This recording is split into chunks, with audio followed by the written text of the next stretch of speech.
आज की कहानी एक भक्त और भगवान के प्रेम के बीच की है। बेहद ही खूबसूरत कहानी है। देखिए, पंढरपुर की पावन धरती पर संत नामदेव करके एक व्यक्ति रहते थे। जी हाँ, संत रहते थे, उनका नाम था नामदेव।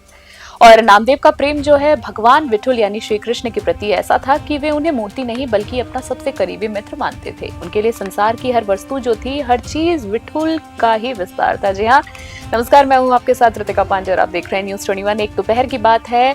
नामदेव अपने आश्रम के बाहर खुले आंगन में चूल्हा जलाकर रोटियां बना रहे थे। उन्होंने बड़े ही चाव से बाजरे की रोटियां सेकी और उन्हें एक किनारे रख दिया। पास ही घी की एक कटोरी भी रखी हुई थी जिससे वे रोटियों को चुपड़कर भगवान को भोग लगाने की तैयारी कर रहे थे।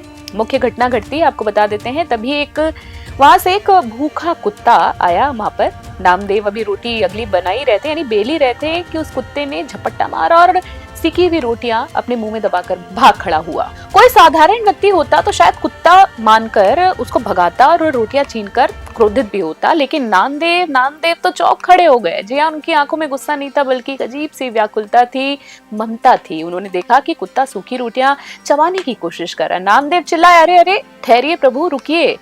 वे घी की कटोरी हाथ में लेकर नंगे पैरी उस कुत्ते के पीछे दौड़ने लगे। कुत्ता डर के मारे भागने लगा और तेज भागने लगा। उसे लगा कि शायद उसे मार पड़ने वाली, लेकिन नामदेव उसके पीछे बड़ी ही करुणा के साथ भाग रहे थे और करुणा के स्वर में पुकार रहे थे कि हे विठुल, हे मेरे पंडरुगा, आप ये सूखी रोटी क्यों खा रहे हैं? आपके कोमल गले में ये रोटियां जाके चुभ जाएंगी। जरा ठहरिए, मुझे इन रोटियों पर थोड़ा सा घी लगाने दीजिए। बिना घी के भोजन में कैसे स्वाद आएगा आपको?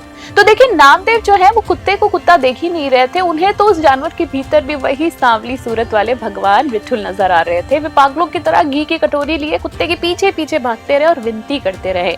अब ईश्वर का प्रकटीकरण होता है। जी हाँ, भक्ति की पराकाष्ठा को देखते हुए भगवान और अधिक देर तक छुप ना पाए। जी हाँ, ज्यादा वो छुपे नहीं। अचानक वो कुत्ते से गायब हो गए और उस स्थान पर स्वयं भगवान विठुल यानी चतुर्भुज रूप में प्रकट हो गए। उनके हाथों में वही रोटियां थी जिन्हें नामदेव ने बड़े ही प्यार से सेका था। भगवान मंद मंद मुस्कुरा रहे थे। उन्होंने नामदेव को गले लगाया और कहा, नामदेव, तुम्हारी भक्ति ने आज मुझे पशु बनने पर मजबूर कर दिया। धन्य है वो दृष्टि जो चराचर जगत में भी केवल मुझे ही देखती है। कहानी का समापन हो रहा है, पर सीख की अगर हम बात करें, नामदेव भगवान के चरणों में गिर पड़े और उस दिन दुनिया ने ये जाना कि भक्ति का असली अर्थ क्या है। भक्ति केवल मंदिर में सर झुकाना ही नहीं होता बल्कि मात्र में ईश्वर का वास देखना होता है। इस घटना के बाद से ही नामदेव का ये भाव अमर हो गया। ईश्वर कहीं बाहर नहीं है। देखिए, इससे सीख मिलती कि ईश्वर कहीं बाहर नहीं है बल्कि हर जीव में, हृदय में धड़क रहे हैं। आप चाहे तो आप भी सेवा कर सकते हैं।